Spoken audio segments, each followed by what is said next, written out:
Hello students, let's read the question. Choose the correct relationship between L1 and L2. ये क्या है, दो lens दे रखी हैं इस स्ट्रक्चर में. देखो अब ये क्या है, मैं कहूंगी कि आपका क्यूमुलेटेड एल्कीन सिस्टम है. आपके तीन टाइप की एल्कीन्स हो सकती है ना, कॉन्जुगेटेड हो सकती हैं या आइसोलेटेड हो सकती है या फिर क्यूमुलेटेड हो सकती है. क्यूमुलेटेड मतलब डबल बॉन्ड, कॉन्जुगेट मतलब कॉन्जिक्यूटिवली आते रहे, ऑल्टरनेट करके नहीं, कॉन्जिक्यूटिवली आते रहे. तो इसको तो हम कहते हैं एल्कीन. ठीक है, इसको हम कहते हैं एलीन. ठीक है, एलीन कहते हैं. और इसी तरीके से आपका अगर ज्यादा कार्बन कर दो तो ये फिर से कैसे होता है, एल्कीन टाइप का सिस्टम होता है. देखो एल्कीन में क्या होते हैं, जो सब्स्टिट्यूएंट्स होते हैं ये सारे के सारे क्या होते हैं, इन प्लेन होते हैं.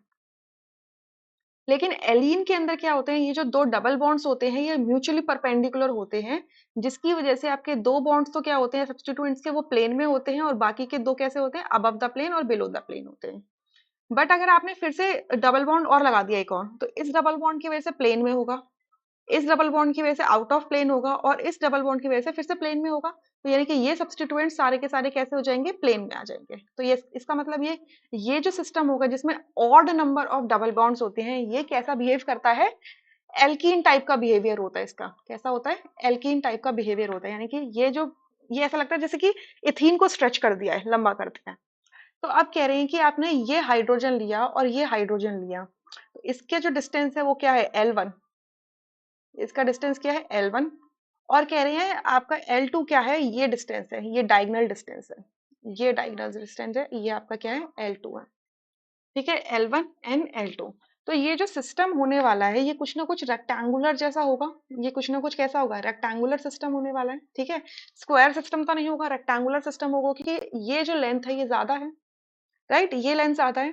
तो अगर आपका कोई रेक्टेंगल है, आपका कोई रेक्टेंगुलर सिस्टम है, तो आपकी जो लेंथ होती है, और ये आपका क्या होता है, डायगोनल होता है. डायगोनल को मैं डी से रिप्रेजेंट कर दूं तो आपका जो लेंथ और डायगोनल कभी भी इक्वल नहीं होते. सही बात है, लेंथ और डायगोनल कभी भी इक्वल नहीं होते. किसमें, आपके रेक्टेंगल में. रेक्टेंगल में कभी भी लेंथ और डायगोनल इक्वल नहीं होते. सही बात है. तो इस वजह से ये दोनों का रिलेशनशिप क्या हो जाएगा आपका, देखो नॉट इक्वल टू का दे नहीं रखा, इक्वल तो होने वाले नहीं है. आपको पता है कि आपका डायगोनल बड़ा होगा. ठीक है, आपका क्या होगा, डायगोनल बड़ा होगा. अगर मैं हाइपो आपका ये आपका पाइथागोरस थ्योरम भी लगा देती हूँ, तो डायगोनल का जो स्क्वायर होगा वो length square plus base square होता है. ठीक है, तो यानी कि आपका जो डायगोनल होगा वो बड़ा होने वाला है, यानी कि L2 की वैल्यू ज्यादा आएगी. L2 की वैल्यू ज्यादा आएगी. L2 is greater than L1. तो थर्ड ऑप्शन आपका करेक्ट है. First incorrect, second incorrect and fourth incorrect. Right? I hope you understood this concept.